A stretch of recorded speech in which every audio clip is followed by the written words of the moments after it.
A little late. So, it is Tuesday evening, about 5:10, according to the schedule that I set myself. And this is the second live session for the day. As I mentioned before, the first one is sort of free for all conversation. Whatever happens, happens. Whatever we talk about, we talk about. Um, some friends pop in. We have a good time. Um, it is normally, I come there and I just start talking about stuff, letting it unfold, letting it flow, and then friends come in and we talk about what they bring up. Sometimes it's about training, burpees, stuff like that. Very often it's just me talking about yoga. Uh, is that Blur Sunset Arcade Vlogs? Um, how are you? I'm getting ready to do a reading from my blog. Hey, Jennifer Law. Um, how are you? I've seen your name. Um,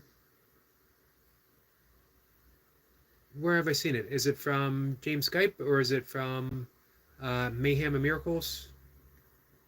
I believe I've seen your name. Pretty sure. If I haven't, I'm going to make sure that I look for it, and hopefully I'm already subscribed. But if not, I will, and I'll spend some time on your channel. Um, you are from Vancouver. I have not been to Vancouver. I've been to Alberta.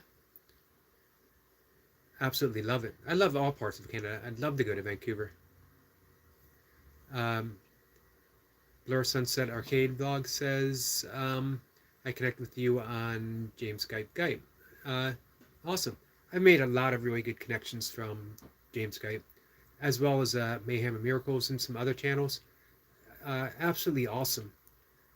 The way that people network and it becomes a community, everyone helping each other out. And I will certainly be there to support you, my friend. Um, so if you want to stick around, I'm going to read. And today the reading is going to be called A Small Yoga of Perfection.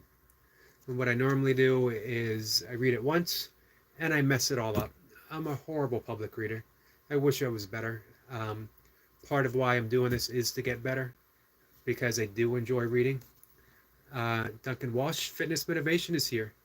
My good friend Duncan, how are you? And then I read it a second time and I break it down a little more. I read it slower.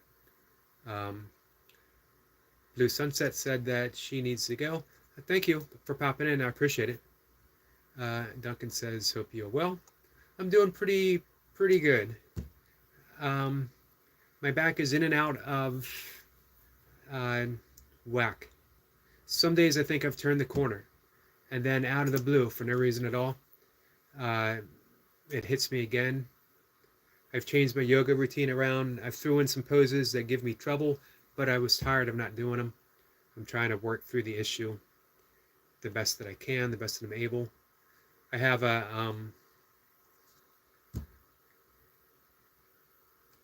don't have anything to do hyperextensions though. I'd have to go to a gym or talk mocha into holding my legs. Um,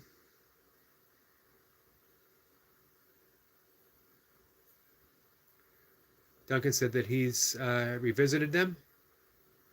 Who did I see doing hyperextensions? Somebody recently. It is a good move. I used to do them weighted. I don't think you need to do them weighted, or at least not with very heavy weights. I bet it does feel better. Are you using a bench?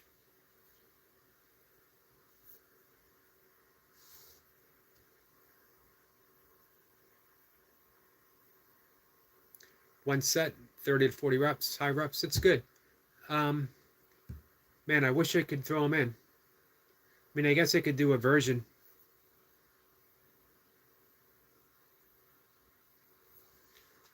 Duncan says that, yes, using one in the new gym the squash club has. Man, maybe it would be worth. I could get into a gym once a week, and I doubt I would need to do them more than once a week. How often are you doing them? It seems to me it's something that you could do fairly often, but at the same time, it's also something that a little bit would go a long way. Duncan says, could you mackle something at home? Man, I think back to being a kid and how every model I ever made, putting models together, would fall apart within hours after I constructed it.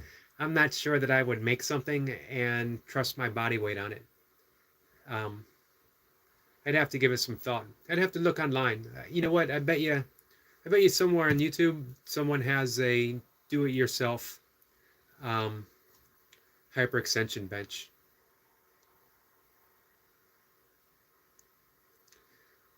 That's what I was thinking.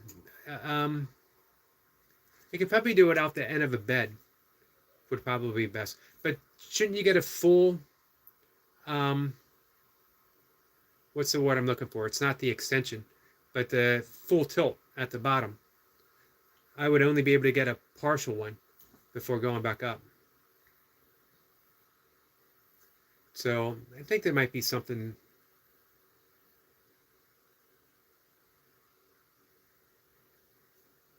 Duncan says as good a range of movement as possible. Yeah, that's true. Oh, yeah, you know what? I'm going to look on Amazon. It wouldn't be a bad investment. And right now, um,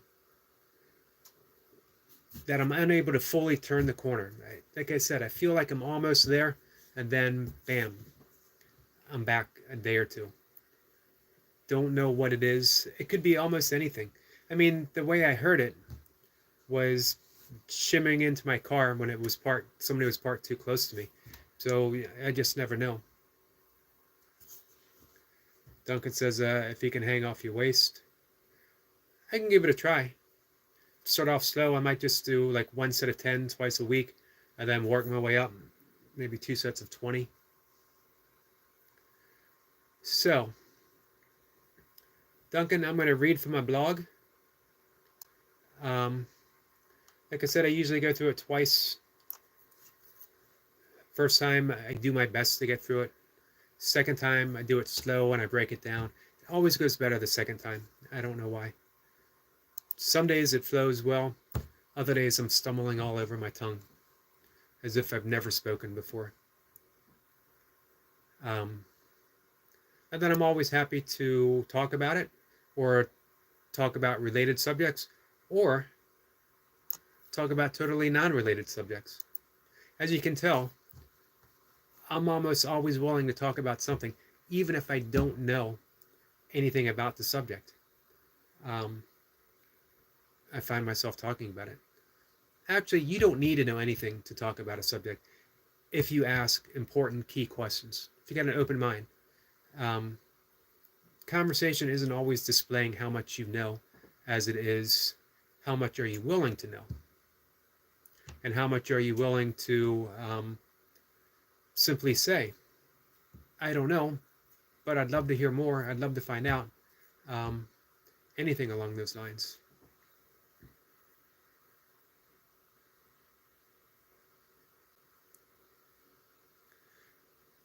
Duncan says the Life Pro Roman chair hyperextension bench.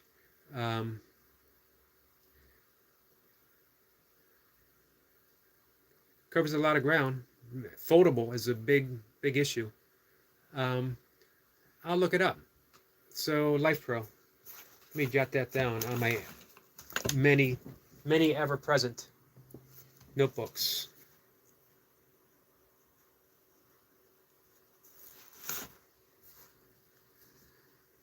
So Duncan, if you're interested, $90 isn't a bad price at all. Especially as I have a birthday in less than a month. And if I start hinting now, if I start saying, you know, not directly to Mocha, but in her presence, in her company, if I start hinting, you know, man, I hear this would really help my painful back issue that I'm suffering from right now. Be nice if I could afford it before my birthday. So I'm not very subtle in my hints, but who knows?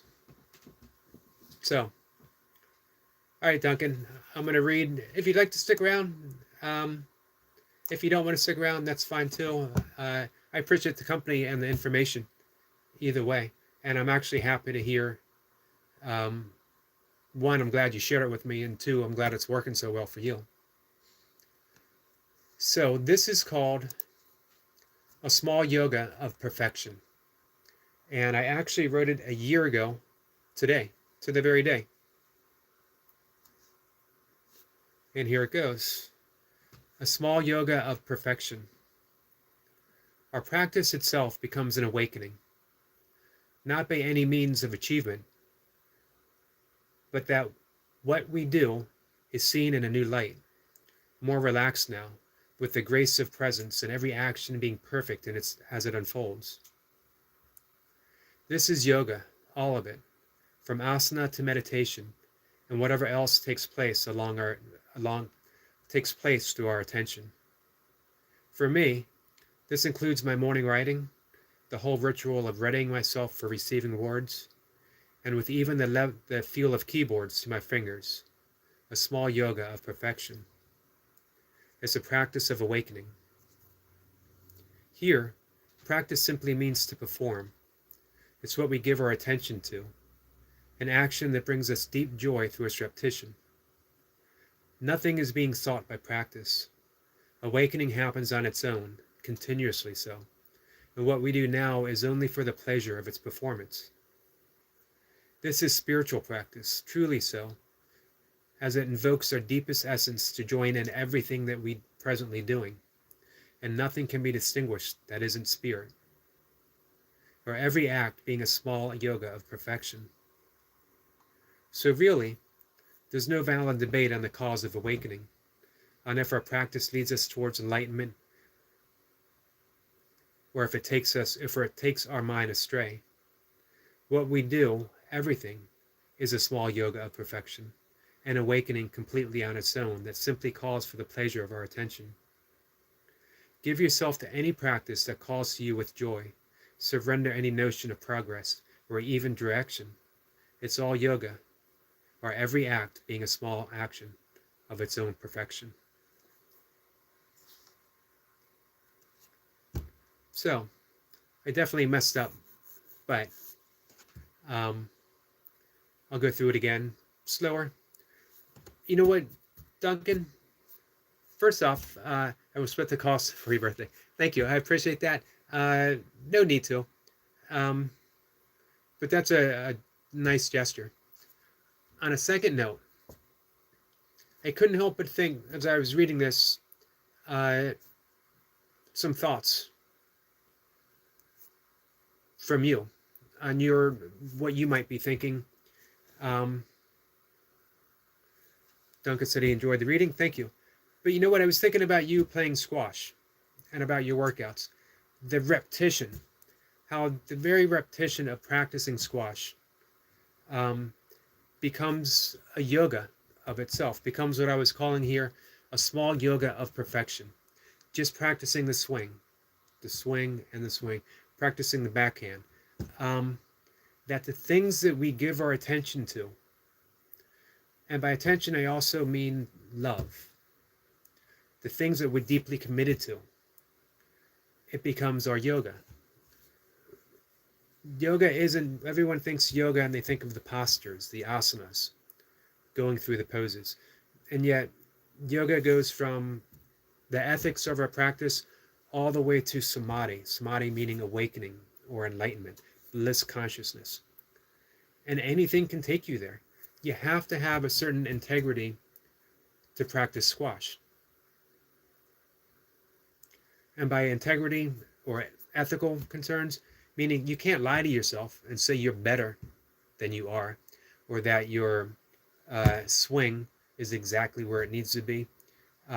You can't steal time away from your practice. You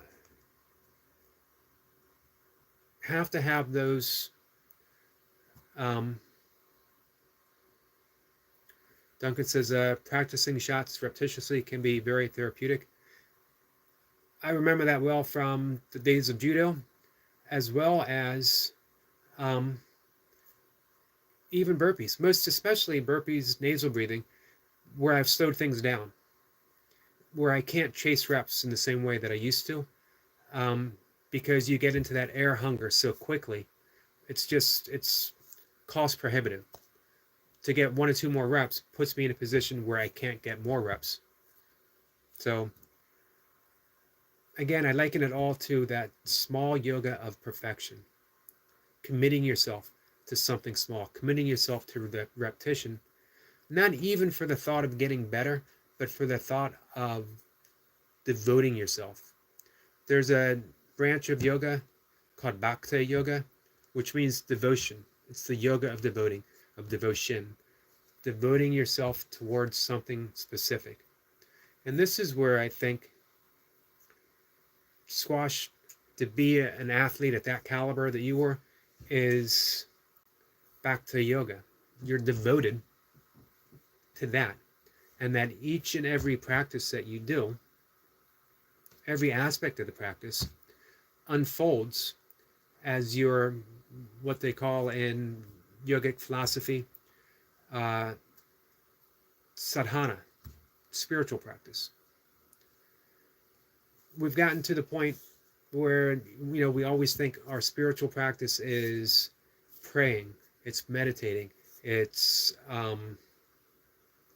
going to church, or it's doing something formalized. But really, a sadhana, a spiritual practice, is something that takes us to spirit, something that we perform. And that can be squash, it can be burpees, it can be bowling, being out in nature. And then you add the element of devotion to it. And again, of course, it's also karma yoga. Karma yoga being the yoga of service and the yoga of action.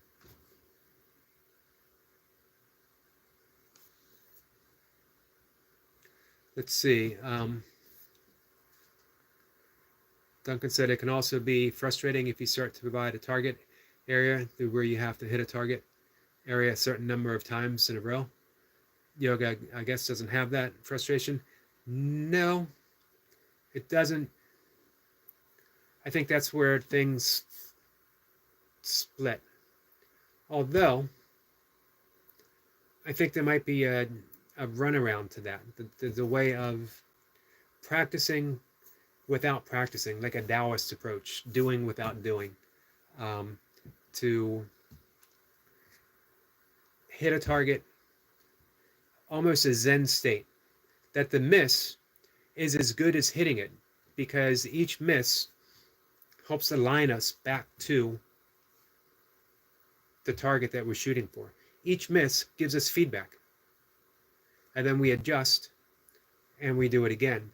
It's like Zen in the art of archery, that the target isn't so much the goal as the aiming for the target.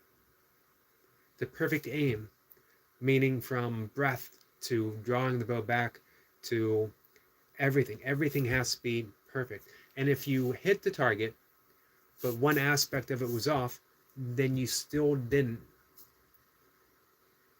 meet the aim. You still didn't meet the objective of the practice itself. And it could be that way in yoga in a bit if you're committed to perfecting a certain pose. And I almost read something I wrote, I think it was 2 years ago, about certain yoga poses, particularly standing bow, where I liken it to a heart-centered practice. And I mean that even physically, that if I'm in my head and I'm thinking too much and I'm leaning forward, I'm going to go off balance. One, because I'm too much in my head, and two, because I'm leaning forward with my head, throwing me off balance. But if I'm heart-centered, I'm not caught up in the thoughts of how I should do it. I just perform it. And I'm also leaning forward with my body, not my head, and therefore I stay in balance. Our friend James Gipe is here. Smash like. I appreciate that, James. Thank you.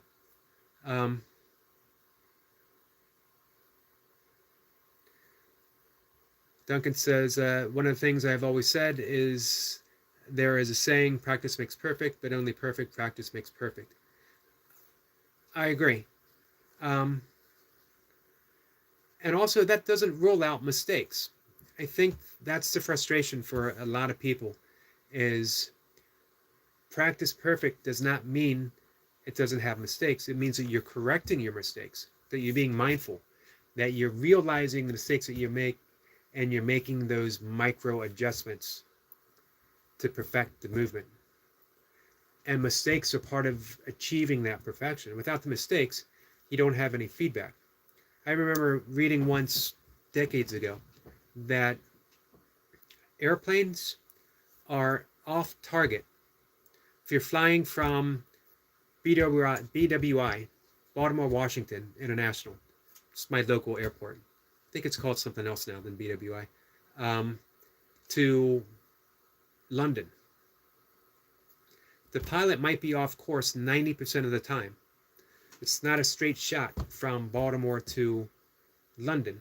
You go off target and then you make that micro adjustment, and then you go off target and you make the adjustment. That is the small yoga of perfection, because perfection, you land in London. But in between Baltimore and London, there's a series of mistakes. And yet each mistake is needed to keep you on course. So when you're doing the target training, every time you miss is necessary so that more frequently, more often, hopefully 99.99% of the time, if not 100%, you hit the target every time. It's mistakes that make us better. In Japanese Zen culture, they call it wabi-sabi, the inherent beauty found in every mistake. So if you have a classical vase that someone cast and it has a crack in it, the crack adds to the beauty instead of taking it away. So that's what I meant. I'll go through this slower. Our practice itself becomes an awakening, not by means of achievement, but that what we do is seen in a new light, more relaxed now with the grace of presence, and every action being perfect as it unfolds. That's the thing that had me start thinking about squash. The practice is the awakening. And it's not by means of achievement, because you don't even realize the achievement in the practice. You don't only realize the achievement during the game. And we see that in a new light, more relaxed now with the grace of presence, and every action being perfect as it unfolds. This is yoga, all of it, from asana to meditation, and whatever else takes place through our attention. For me, this includes my morning writing, the whole ritual of readying myself for receiving words, and with even the feel of keyboards to my fingers, a small yoga of perfection. It's a practice of awakening. So, sitting at my keyboards, drinking my 1 cup of coffee for the day, it's my practice of writing. My yoga before I do my writing, the meditation, it's all a seamless practice being alive.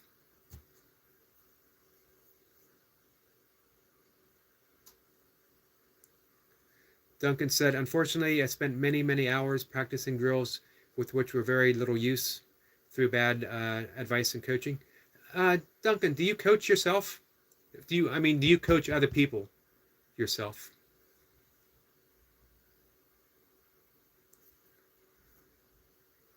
Brian said, realize I'm still new to YouTube. I may not be tagging stuff correctly.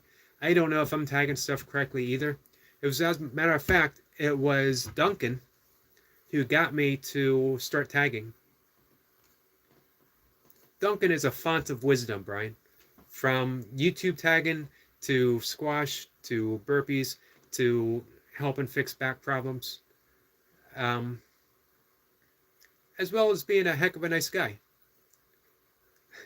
That's no small thing, you know. That's a great combination. Good friend to have. Duncan said, I do now. Yes. Also, yes. Man, that's got to be invaluable. Everything that you learned, especially through the bad coaching that you had, how much time you could save people.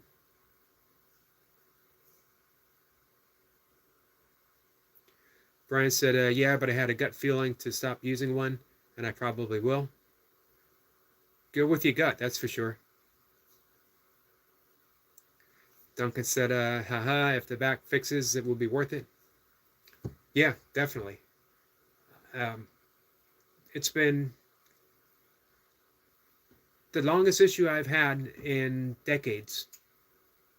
And like I said, every time I think it's done, right back to it. So I'm going to read through the second part. You know what? I'm going to keep tying this to squash and some other stuff. Here, practice simply means to perform. It's what we give our attention to, an action that brings us deep joy through its repetition. Nothing is being sought by practice. Awakening happens on its own, continuously so, and what we do now is only for the pleasure of its performance. This is spiritual practice, truly so, as it invokes our deepest essence to join in everything that we're presently doing. And nothing can be distinguished that isn't spirit. Or every act brings a small perfection of yoga. That's what I mean by the practice alone being enough.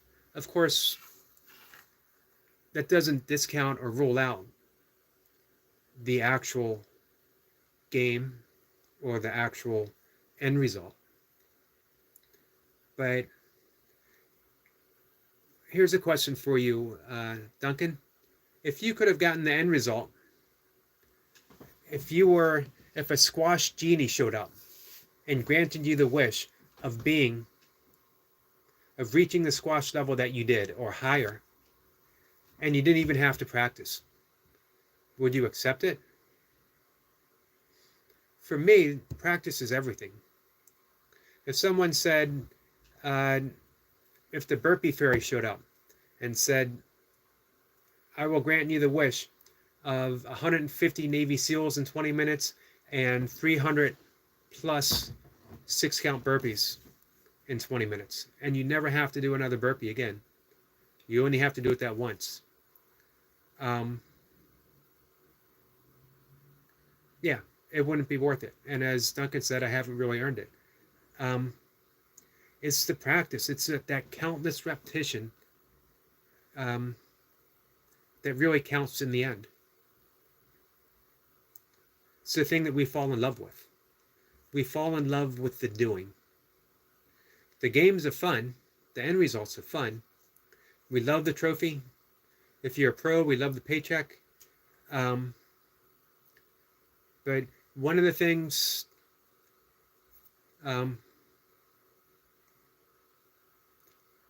says, if it was just cash, then I would accept it because I could do a lot of good with it. That's true. But you know what? Because of all your practicing, you're now a coach, and you're a better coach because of all that you've done. So you're doing a lot of good with it without the cash. You're doing a lot of good by helping others with everything that you've learned.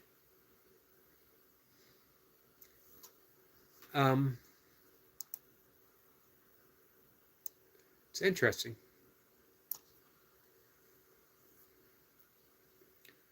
I figured that you meant good for others. And that's what I mean about you coaching. That all that repetition that you did now puts you in a position of being able to help other people. People who won't have to struggle in the same way that you did coming up. And will have better results. Not that you didn't have great results, but I remember you saying that you didn't actually come into your own as a squash player until he was at master's level, which is pretty amazing. Oh, I was going to tell the story of Tom Brady. Tom Brady is someone who loves the practice. When he was playing, hey, our friend What Life is here. How are you, my friend? Greetings, beautiful people. Thank you. Duncan says, it does, yes. I know a lot of what not to do, which is important for a coach. Duncan said he started playing around 18 or 19. Our friend Destiny is here. Destiny, how are you? Tom Brady, people either love him or hate him here in the States. I like him as an athlete. I could care less about what football team he plays for or did play for. As an athlete, at the end of every season, the very next day after his last game, no matter if it was a regular season game or a playoff game or Super Bowl, he had his plans for the year of training laid out, the entire year, and he was out throwing the football the very next day. He was committed to the practice, and that commitment made him arguably the greatest quarterback of all times. Destiny says that she is doing great. Eric, how are you? I'm doing well too. Destiny, our friend Duncan is here. Brian Lane was here. I don't know if he still is. So, I'll read the last part. So really, there's no valid debate on the cause of awakening, on if our practice takes us towards enlightenment or if it leads our mind astray. What we do, everything, is a small yoga of perfection, an awakening completely on its own that simply calls for the pleasure of our attention. Give yourself to any practice that calls to you with joy. Surrender any notion of progress or even direction. It's all yoga, or every act being a small action of its own perfection.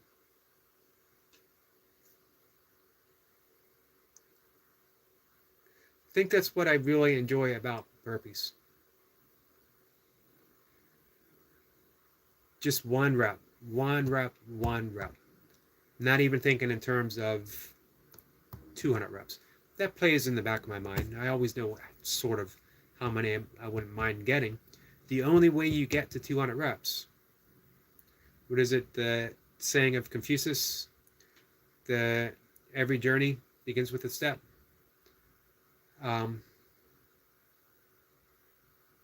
You don't get to 200 burpees unless you give yourself to the yoga of every single repetition.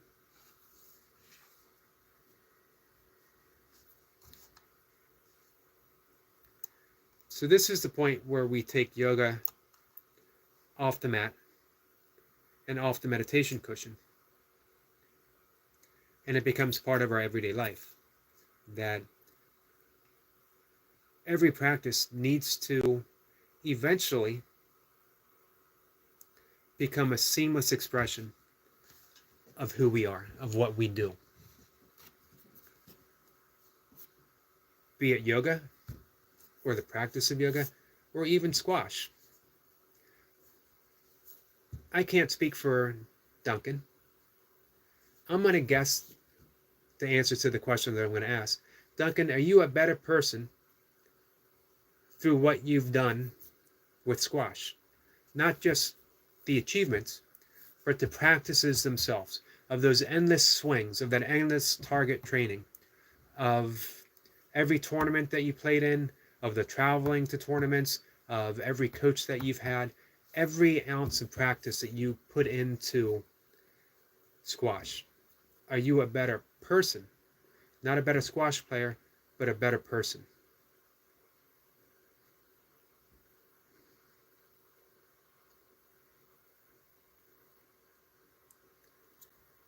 I think about that with my yoga. You know, the whole sense of yoga is to take you, from the beginning of the path all the way, as I mentioned, to samadhi, which is bliss consciousness or awakening, enlightenment. I don't like the word. I mentioned this to Destiny earlier today. I don't care for the word enlightenment because it makes it seem like, bam, you hit this point and now you're done. But awakening never ends. We are all in the process of awakening. None of us are awake. We're awakening. We're verbing. We're a verb. And there's a saying in yoga, if you think you're enlightened, go spend an entire day with your family. What they might say with your parents, or you could really liken it to any difficult situation. If you think you're here in Baltimore, in the Baltimore area, I could say if you think you're enlightened, take a drive on I-95 during rush hour. Quickly shows you where you are along the spiritual path. And again, it's all spiritual. So for me, it got to the point where I knew when my practice was becoming something, when it became a seamless expression through all of my life, when I found myself smiling in the presence of a difficult person. Not smiling to diffuse a situation, simply smiling because it's part of life. Difficult people are part of life. I'm sure I've been a difficult person for somebody before. Maybe not recently. Although if Milka was here, she might say, you can be a little difficult. I prefer to think of it as stubborn, maybe. I'm not even really stubborn, to be honest. But that's when you know your practice is taking you somewhere. And it doesn't have to be yoga. I think it leads to every practice, from the practice of squash to the practice of jumping rope to the practice of dancing in a treadmill to the practice of burpees, should relax us in the deepest possible way, meaning that it relaxes the ego if we practice it deep enough. Because to get good at a repetition of something, you sort of have to surrender the ego. Otherwise, it's no longer a practice, or it's a practice of frustration. If you don't befriend making mistakes, then the practice never bears fruition. It's only when we embrace those mistakes, it's only when we surrender to the entire process of getting better through the repetition of mistakes. And I don't mean purposeful mistakes. I mean the mistakes that Duncan was talking about. Perfect practice. And the perfect practice means that you're committed to the right motion, but knowing mistakes are going to happen. And then you make another adjustment and you go at it again. When I became a vegan, and this was 15 years ago now, I was given advice, aim for the bullseye, meaning committing to be 100% vegan, but be happy when you hit the target, meaning you're going to mess up. I don't even think I messed up being a vegan, but I allowed myself the possibility, and I still allow myself the possibility. There was times when it was close, when we were traveling to races, and you're in a 100-mile race and they don't have any vegan options at an aid station. So what do? You do the best that you can.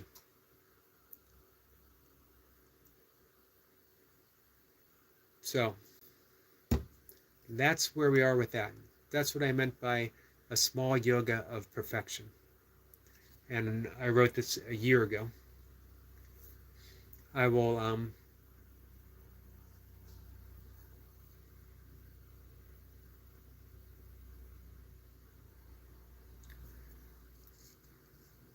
Destiny says, from the words of Jeff Correa, am I pronouncing that right? Awakening implies having had an experience of who you really are. Enlightenment implies having an ongoing connection with the reality of who we are. That's beautifully expressed. Um, for me, awakening and enlightenment are the same thing. Um,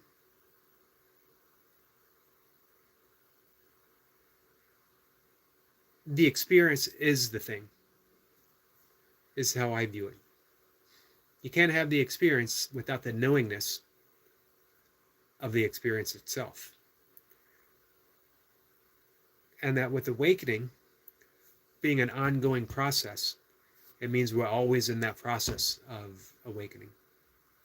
Um, but you know what? Every definition, everyone has, every yogi, every guru, every rishi, seer, and sage has their own view on enlightenment. One of the things I wrote about this was because there's always a debate on Advaita non-duality, the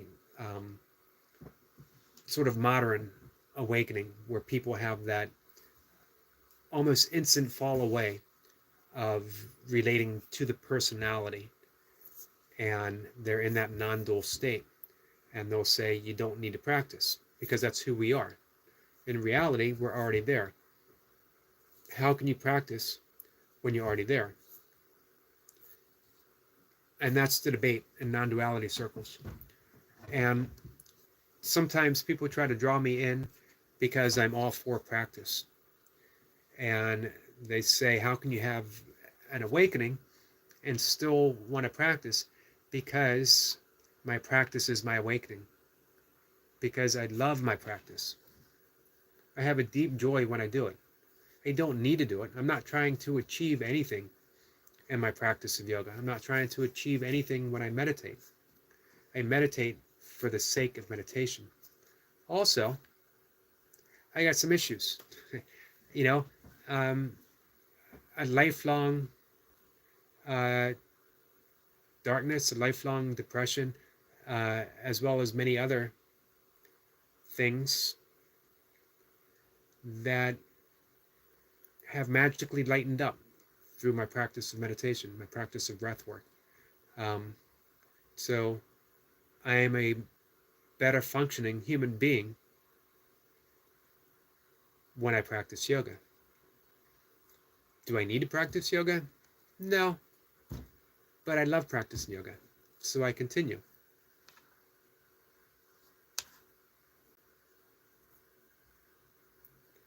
Duncan says, good thanks, Destiny, trained today. You know what? I think Destiny is in the I train every day camp. I see her do something every day. From Duncan, have you seen her new fitness tool, the kangaroo boots?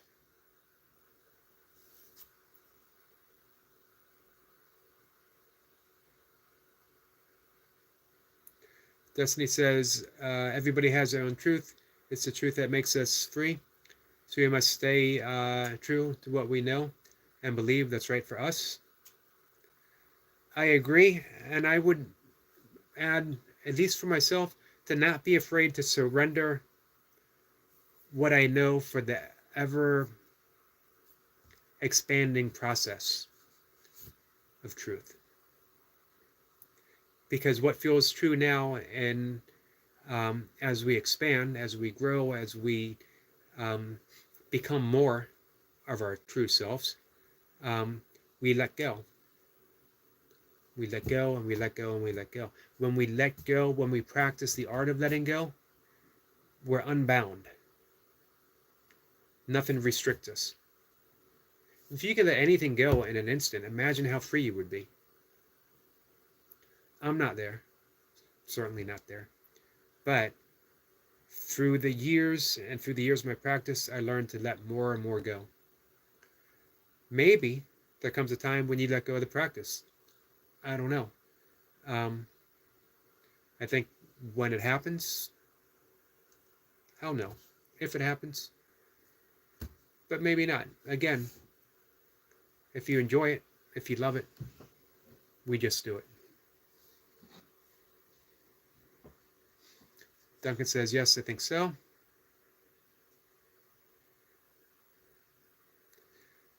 Destiny says, Duncan Walsh, fitness motivation. I do keep my eye on you, and you are always awesome in your workout and fitness. Uh, yeah, Duncan.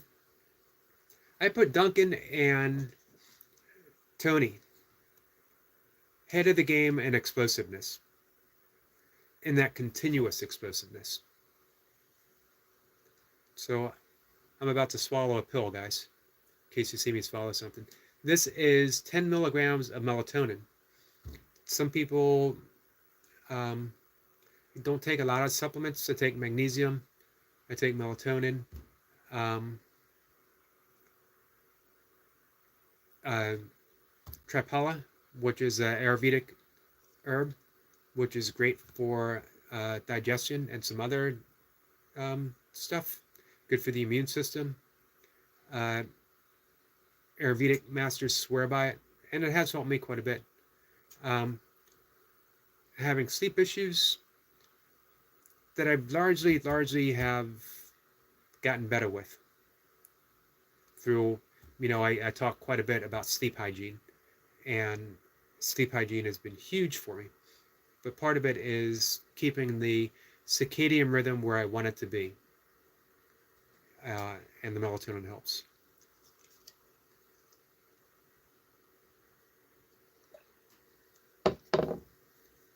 I needed to explain that because I didn't want Duncan to think that I was taking burpee performance enhancing drugs.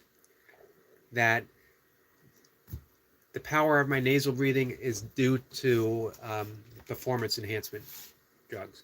So I needed to make sure everyone knows that I am on the up and up, that I am a 100% natural burpee athlete.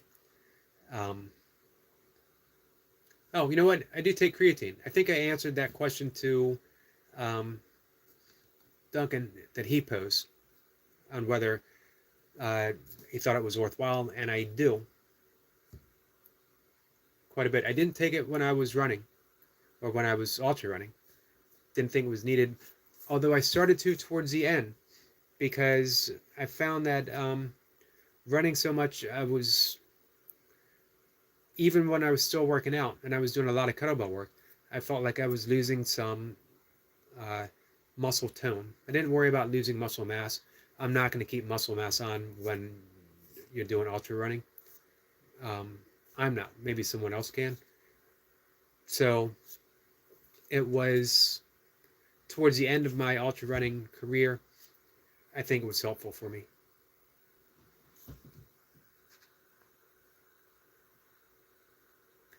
Duncan says, as your destiny.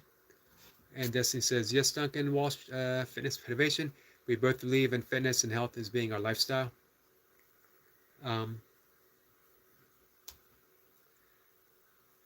Destiny says, yes, Yogi doing burpees in his basement is 100% plant-based and natural, drugless. Thank you. Appreciate that. I appreciate the endorsement. In my powerlifting days and bodybuilding days, there was opportunities, never made sense to me. I was not a great powerlifter.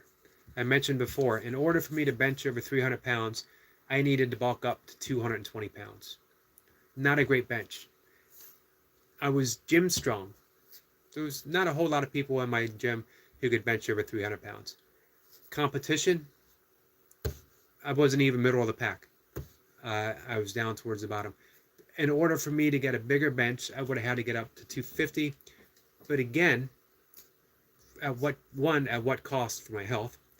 And two, to bench 400 pounds, weighing 250 or 260, still isn't, and I doubt I would have gotten 400 pounds, maybe 360, weighing 250. Still not that good of a bench. I still would have been towards the bottom of the pack. Duncan says, was it a red pill or a blue pill? Which one is the one for awakening? Which one got you out of the matrix? I forget. The pill that I took is the one that got me out of the matrix.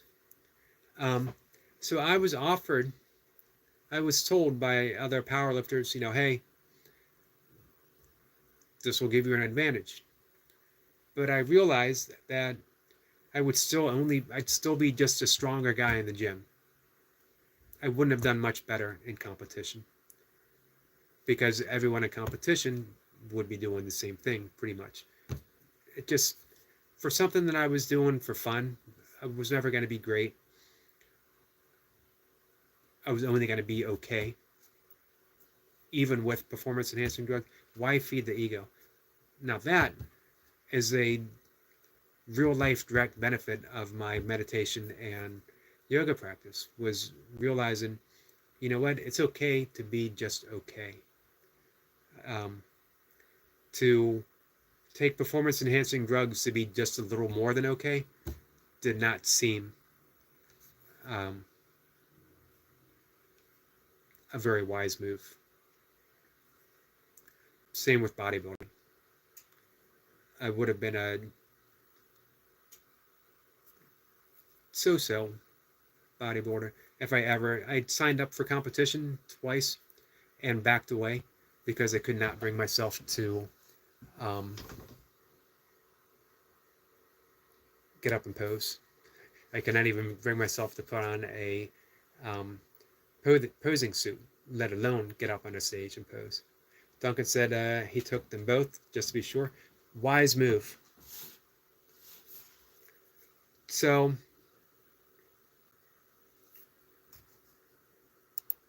that was the reading, guys. You know what, Duncan, I'm really glad you showed up because it was fun relating to it um, through another perspective as well, through the perspective of squash.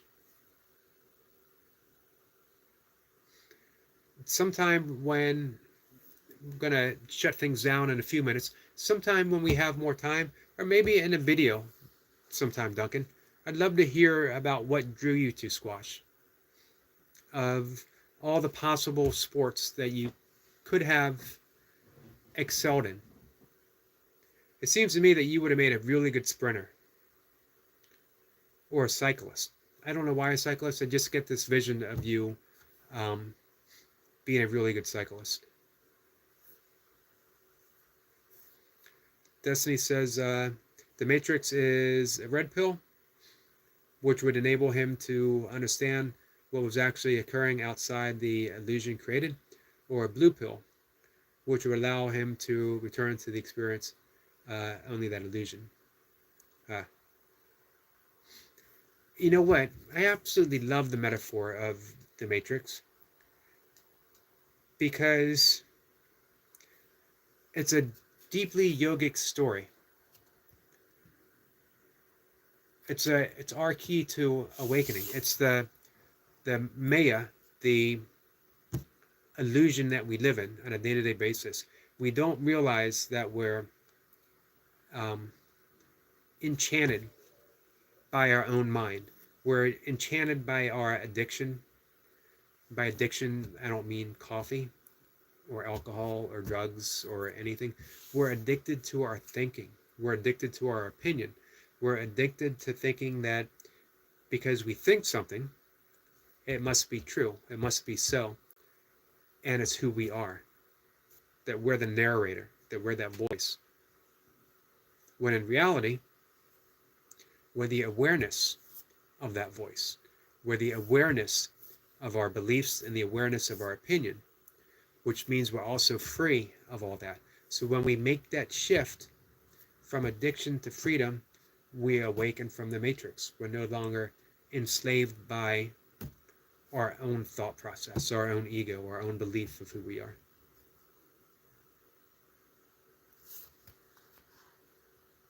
Duncan said, did you enjoy the film when it came out, people?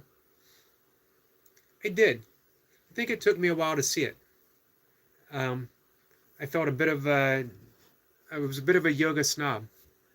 People kept saying, Eric, this film is right up your alley. You need to see this. You'll really appreciate it. And this was during the time,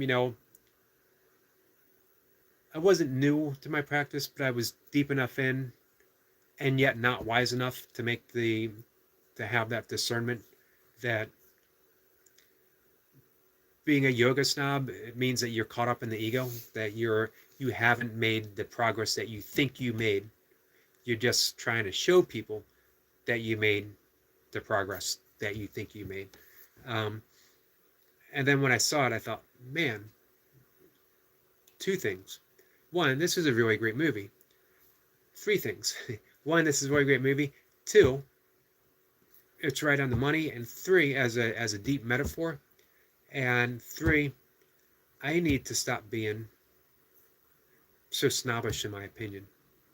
I need to realize that it's an opinion, just my opinion, and it only matters to me.